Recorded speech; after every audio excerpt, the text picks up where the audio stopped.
Where are you from? Baton Rouge, Louisiana. North Baton Rouge. Still living in Baton Rouge? Yeah. What was it like for you growing up in Baton Rouge? Can you paint that picture for us? Like growing up, it was kind of hard. Like Baton Rouge really ain't really got everything like, you know, how most places got. We it's poor down there. Like coming up, we had to do like all type of stuff, like crazy stuff just to, you know, come up. I done been to, yeah. It's hard out there. It's hard. It's hard. It's hard. Yeah, I mean, you'll go through a lot of stuff to get where you want to be at. You know? Like I done going from, you know, breaking at cars. Yeah, man. I'm talking about robbing people, anything, just to come up for some money. Yeah. Like you'll go the extra mile for that dollar and be all right. Yeah. Like I didn't catch 2 pistol charges, an armed robbery, and to tell you the truth, if it wasn't for my big dog who I called my uncle, I'd probably be locked up right now. He really made me focus on the music even harder. You see what I'm saying? But it's hard in BR though. Street activity. Yeah. You guys were both involved in street activity. Yeah. A lot of. I want to get in a little bit more detail about that part of your upbringing, but before I even get into that point, you guys both grew up in poverty? Like, what you mean by that? Poverty, because you mentioned it was poor out there. Oh yeah. You guys both grew up in that poor setting? Oh yeah.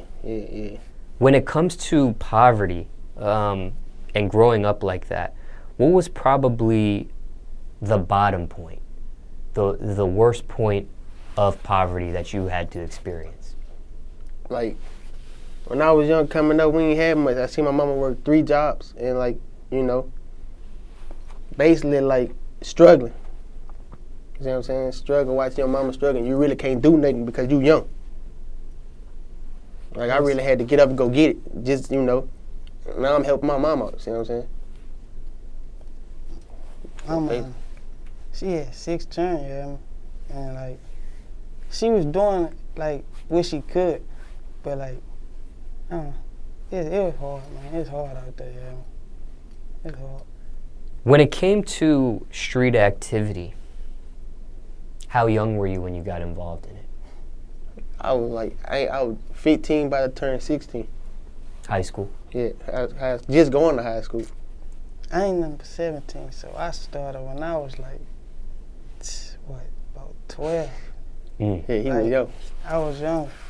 At first it was like, I ain't have a purpose to do it, but then like, as I got older, when I was younger, doing it too early like that, you would have a label, like, a lot of shit that happened. My mom was putting me out and shit, so shit, I'll be walking, hitting licks. I'll go to his house early in the morning, stay there, get some sleep, try again the next day, yeah. So, you know. It's crazy. Now, when it came to street activity, that was something that you were influenced by? Was that something that you were peer pressured into? Was that something that just curious? Did your family members ask you to do it? Did you grow up in it and that sort of thing? I really grew up in it. It's like, it really something I had to do, like, respect-wise too, because like since I was young, it was like I've been hated on. It was like something I had to do, like walk around with pistols and stuff like that. Like BR, it's small. Everybody know everybody. So once you like get into it with one person, you got a lot of more people to deal with. Cause they it's like they come in groups. It was cliques at first. We ain't had no gangs. We had cliques, like everybody from different hoods. So we really had to get into that, or you was just gonna get rawed out, really. I grew up like my brothers was doing it, but like I had a choice to not do it, but I really, it came on its own. Like, a lot of shit happened, and it forced me to do it on some shit. I ain't really have no other options but to do certain shit. So yeah, it was like that. Looking back, dealing with the streets, that is a very risky path to take. There's consequences that can come from that. There's stress that can come from that. There's that looking over your shoulder feeling that can come from that. Violence, some sort of imprisonment, whether it be jail or actual prison time, even possibly death as a worst case scenario. Did you know these consequences from the jump? Oh yeah. Yeah, you always gonna know the consequences. But if ain't no consequences, then like there's always consequences with everything you do. Yeah. Like We know. street activity wise, you gonna know the consequences because you gonna hear about it, you gonna see it on the news. And if you really don't know the consequences because Like, you ain't really off the porch like yeah, that, you really and just if- lying. If you scared of the consequences, you don't want to come behind it, then you ain't supposed to do it. Don't do it. Now, with you even knowing these consequences and these things that can happen with this type of path, that didn't, Frighten us. frighten you, scare you away from it. You know what? I don't want to deal with jail time. I don't want to deal with somebody looking over my shoulder at what I got going on. You think like that either way it go, but Like I really looked at it like this. It is what it is. yeah, cause It is what it is. I gotta do what I gotta do. you do it for you have a purpose for what you do. Yeah, so like, if your purpose worth it, then and you taking your risk, you take what come with it. If you choose to do that, then do it. Like, that's what it was in Baton Rouge. That's what it is. Yeah, that's what it is. And you actually did get charges. Yeah, I got charged. And those were juvenile charges. Yeah, I was juvenile. And all those charges happened at one time or separate times? Separate times. I was like 15 when I caught a gun charge and another gun charge. Then I was 16 going on 17 when I had caught an armed robbery, and my uncle came and got me out. So the first time you went to juvenile, that didn't throw you off like, hey, if I get in any deeper water, I could come back and it can even be worse? Nah, cause like I was really like, man, I was in juvenile. I was always tall. There was like lit dudes to me up in there. So it really ain't scared me. Tell you the truth, the parish ain't scared me. I was just back there. Yeah, I went to jail for weed charges. This was my first time. Then after I did that, boom, I turned 16. I went to jail for a gun. Came home, went to jail for some death charges. So that shit, I'm like, oh no, I can't really fuck with that shit like that. Then my uncle started drilling in my ear. You gotta chill with all that shit. I'm like, shit, no, I can't fuck with it. I can't fuck with it. It's too much money to be made to be sitting in jail. Real talk. Were there any regrets with what you did in the streets?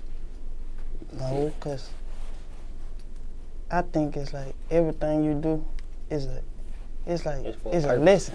Yeah. You learn from everything you do. So if I ain't do it, then I wouldn't know what'll come with the stuff that I did. Or I wouldn't know how it feel.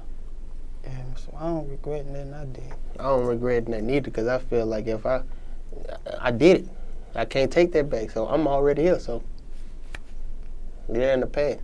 Then certain shit you do make you stronger, in the future. So Yeah. You talked about worth it, if the purpose is worth it. So let me ask you this question to both of you again. Was it worth it? Was the risk worth the reward, or what you got out of it?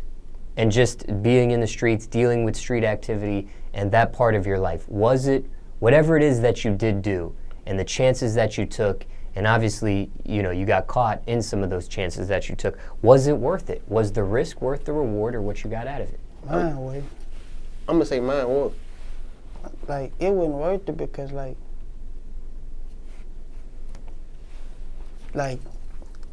check this out.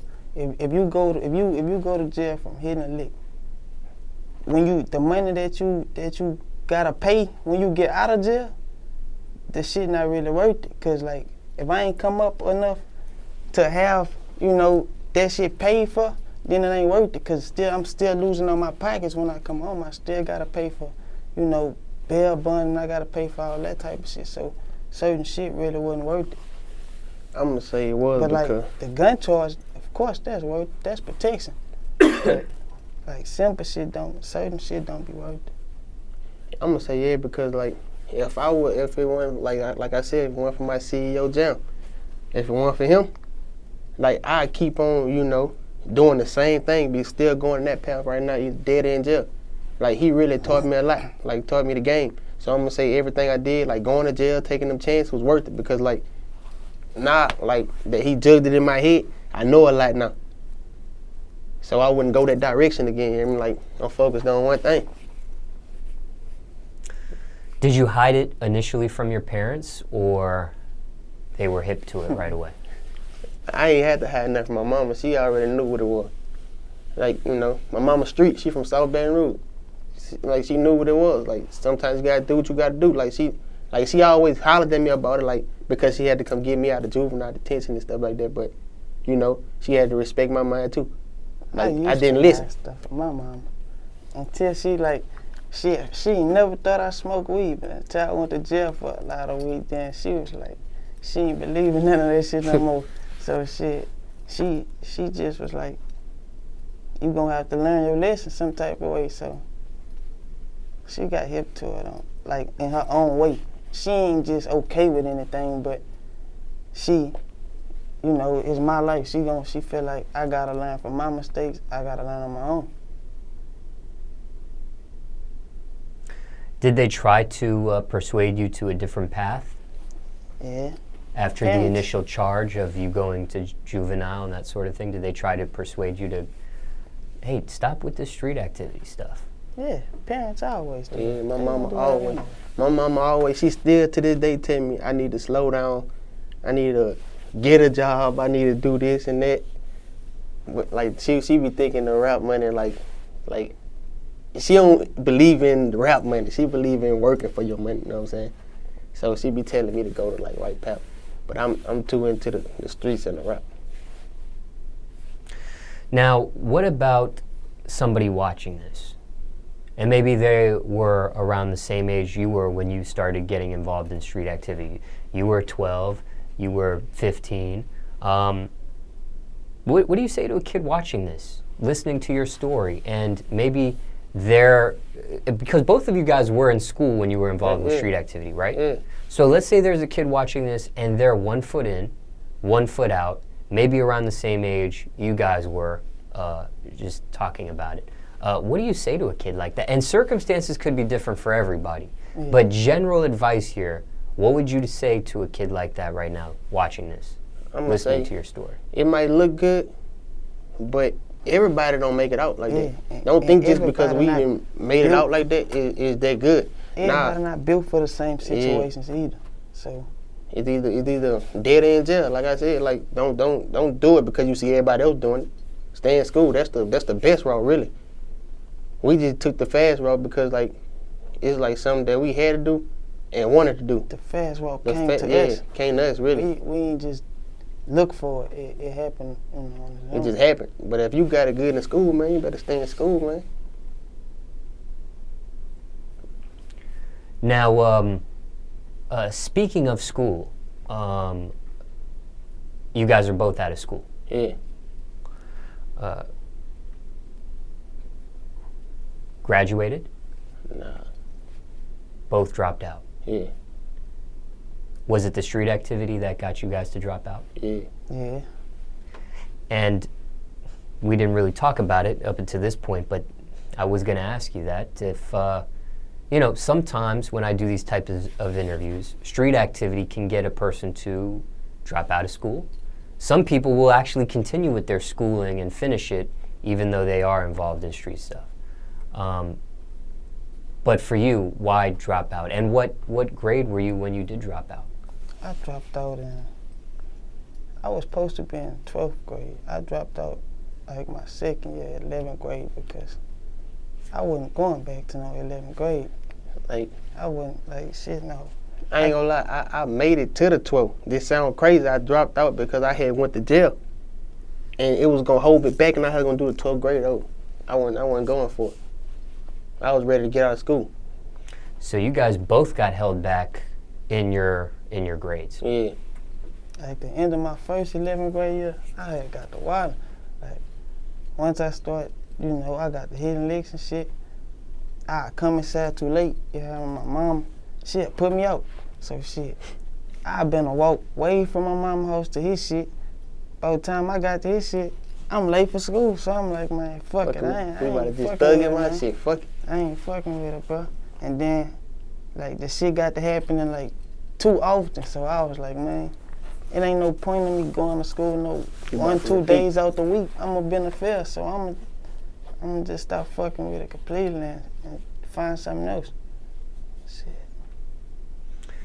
What was your parents' thoughts on you choosing to not go back to school and drop out? What did they make of that? I ain't lying. See, my mom was on my ass. She ain't like that shit. She always thought I was gonna be the one who finished school because I got an older brother. He ain't finished school. You see what I'm saying? Yeah, my mama wanted me to be her only boy who finished school, but I had it. It was just like shit slipped out of my hands. You know, like everything spiraled too fast. So shit. I used to like going to school. I used to like going to school. I did too, but shit. School changed. I come out at Yeah, first. We going to school. I'm going to the bathroom shooting dice. I'm coming home pocket full of money every day. And see, the teachers really, like, I got along with teachers because my auntie worked there. My auntie was the teacher at Terre High. Like, they used to really, but, like, the teachers used to be looking at me like I'm gangbanging or something. Like, I always was around like a group. You know what I'm saying? I always had attention when I was in school. Yeah, since middle school. Since middle school. Like, he was in like the 6th grade when I was in the 8th. And like he used to watch me like I used to be in school like popular. Every like I always was popular, like class clown. It was just crazy. No thoughts on a GED? Oh yeah, I'm gonna. Yeah, we be talking about that. We talk about it, but never go do it. Like soon we about to go do that. Just get up and go. Just rewinding back a little bit and talking about school. Generally, I mean, before you guys actually made the decision to drop out, generally speaking, though, what kind of kid were you in class overall? Like, I ain't gonna lie, I was a good student. Like, I used to do my work. I used to cheat off people's paper. I used to do all types. Like, I ain't really had to cheat because they had people just give it to me. Like, but the teachers was, I got along with all the teachers. They ain't called me by my real name. They called me Simo. Like even the principal, every school. I was just cool. I was a good student, but I always stayed in fights and stuff like that. I was quiet. I was smart as a bitch. I'm still smart as a bitch. Yeah. Like, the shit was boring to me because it was easy. Like, everything was easy to me. So I was like, man, this shit boring. Nah, I'm going to catch up later in the week. Like, fuck it. These fights you were involved in, were you the aggressor or were you defending yourself? The aggressor. I'm going to say, like, I used to just get off on people for the fun of it. Like. A bully? You could say that, but I really wasn't because I was cool. Like, you could be looking at me like weird. Like you trying to do me something. Like, I had a lot of hatred coming up. So, like, I feel some type of way and just, I go with my move before you go to a move. That's how it was. So you were offensive with it. Yeah. Why so much hate so young? What are they hating on? Man, I used to roll with Free V. I used to roll with my little cousin named V and my little partner named DV. Like, we did so much. Like, really just to where people just like, man, and he crowded my cousin, he did this to this person. And people just started not liking us, but they never really approached us here. You know, we was really laying low. Did you guys rap while you were in school? Oh, yeah. Yeah. Yeah, I rap. That's where I really got my name from. Like, people, my music was kind of like, it's not like how it is now. You see what I'm saying? I ain't never had nobody really support, like, talking about. They used to listen to my music. I get a certain amount of views, and they just, like, look at me average, but nobody really just, like, to now. I'm finally getting a little fan base, but I was popular in school. How young did the rapping start? I got some. What age or what grade? Man, I just was upcoming to, like, leaving 5th grade, going to 6th grade. I've been messing with the music. My mama brought me, like, on my birthday, my 12th birthday, my mama brought me a microphone. I never forget. I started when I was like 14. I was like 12. Did you guys battle other classmates? Were you into stuff like that, battle rapping and stuff? Nah, I never was a freestyler. I like to write my stuff. I did. Win these battles, lose these battles, break even? What ended up happening? I used to win, cause like nobody hear me rap before, you hear me? So by I hear other people be rapping or something, I'd be like, man, watch this. And I just go to spitting. And it really wouldn't be like a setup battle, like, man, let's see who will win. People would just be rapping. And they'd be like, oh, that bitch cold, ate him. That bitch cold, ate him. Oh, he raw. Oh, yeah. You know, people fucking with me, so I'm, you know, see what up with this shit. What about talent shows? Did you ever get involved with any of that sort of thing? Shit, no. Nah. I had stage fight. Stage fight. Nah, I didn't like that shit at first. Yeah, I ain't see, like, I don't really have a stage fright. I just don't want to go on stage and mess up. You see what I'm saying? I had it. Nobody like, wants to mess I up. don't want to mess up. Like, I don't do that. At first, I could only rap to like my close people. I couldn't really rap. You hear me? Like I could rap, you hear me? But like I wouldn't rap around no hoes. Hoes come around, I'm gonna be quiet. You hear me? Just cool. But as soon as they leave, put a beat on me and more going stupid. You hear me? Every time. Turned up. But then they missed the good stuff. Yeah. But fuck it. You hear me? You We gonna been hear it put on the YouTube. camera on. You been seen a video or On something. Instagram or something, you gonna see it. But you ain't finna get it like a. See, you ain't finna get the raw footage. You ain't Yeah, finna get the that raw- behind the scenes. Yeah. So how'd you get over the stage fright? Shit. What was I the got over turning the point? stage fight. Shit. Our first lit show when I came around there. When I you know, went in the studio and made my first real songs. You heard me? Like, When people like, oh yeah, bitch, you gotta perform that or you gotta shoot a video to that. That's when. that's when it's up. But see, me, man, I used to be on stage, and I look through the crowd, and I see my uncle in the crowd, my CEO, and he'll give me that look, like, bitch, you ain't doing what you supposed to do. Turn up, show 'em we from Baton Rouge. That's when it get hype. Yeah, We go to jump in the bucket and that shit. What about pep rallies? Ever performed at a pep rally? I always had fights at them bitch. Shit, no, fuck no. Now, there's talk of you getting a GED.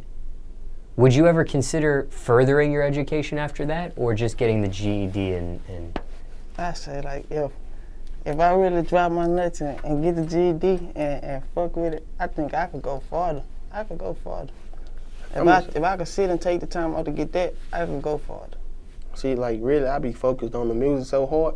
So if I do get my GED, when I do get my GED, I wouldn't be really focused on, you know, pushing it more because, like, I'm messing with the music. But if it comes down to the come down and the music don't work, then I know what I got to do. Yeah, that's why I go farther because, like, if anything happened, I could have a plan B for something else to fall on. What about as far as jobs? Did you guys work at all during your upbringing? Yeah, I used to work at McDonald's. I worked at McDonald's. I worked at Popeyes. But see, the Popeyes ain't really work out because they had a lot of old people up in there. And they used to be, like, really just flirting. And I wasn't with all that. I had to move around. I used to cut grass and shit, too. I cut your grass for a nice little price. You guys both worked at McDonald's together? Nah. Okay. I only worked He there for older a couple than of me, months. so I wasn't even able to work when he started working. You had older women hollering at you? Yeah, like old people, like, you know Popeyes. I was young. I was 18. I wasn't really supposed to work there. Like, People can work at 18 years old. not like Baton Rouge. You got to be a certain age to work in Popeyes. Really? 18. Yeah, not 18. Like 19, 20. I was 19, 18. 20 to work at a Popeye? Yeah, because it's for older people. You see what I'm saying? I never heard about this. Like, that's in Baton Rouge though. They told me I wasn't supposed to be really working in there, but they, you know, put me on. So you had older employees hitting on you, or you Yeah. had customers hitting on you? Employees, like the workers. Old crack kids. He's scared. I wasn't feeling it, man. I wasn't feeling the vibe. You know, I was young. I was like, these jobs ain't for me, man. I just got to move around. Somebody might look at this and say, what's the big deal? So some old women are trying to flirt with you. It's See, probably easy to But just you not like, you I gotta knock quit off, because my sister knock was out, my like man. stay focused. My man, sister was I my couldn't man. focus I with you couldn't all fuck on my back. You know what I'm saying? and then it wasn't really it wasn't no regular, like, it was crackheads. You know what I'm saying? It was crackheads, man. I wasn't feeling the vibe. I just had to move around. Jobs were not for me. Fast food, not for me. I'll do some construction work or something like that, but fast food, not for me. Any of these jobs you mentioned tough? No. Nah. A 9 to 5. Not flipping patties. Not flipping patties and sliding a burger down. Oh, I did try something like called Boykin Brothers. That's like a construction job, but it wasn't really a long-term job. You see what I'm saying? It's something just to get paid. Any crazy, aside from the older women hitting on you, any crazy stories dealing with any of these jobs? Anything that happened out of the norm? Nah. My sister was my manager. That ain't normal. You hear me? She was a store manager. So that's why I lost my job, you hear me? Because she still calling my name all day, calling me to do this, do this. So all the other managers won't call my name. I'm like, oh shit, no. Oh no. So she was hard on you. She wasn't easy. Yeah, she hard. Because she wanted me to keep working. Like, she wanted me to keep getting jobs. Oh, that's my little brother, so he gonna do what I tell him. I'm gonna do whatever she say, you hear me? Then they still calling my name because I'm her little brother. No, shit, no. Because I got to move when you say move because you my sister, you hear me? You my manager. Elizabeth, shit, you got them still telling me move ahead. Shit, though. Did she help you get that job, though? Yeah.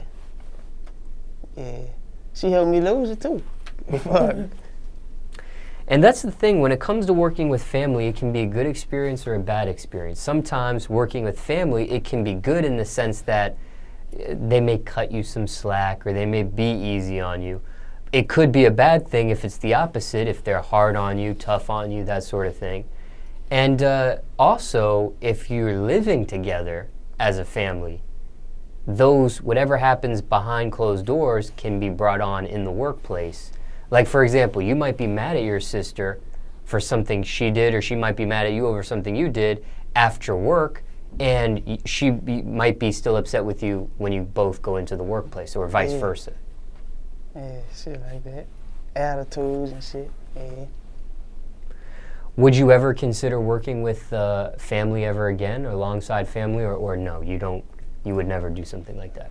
Unless I'm owning a business. Yeah, I was just finna say that. Not if it's my business. If it's my business, then yeah. But I can't work with no family member like that.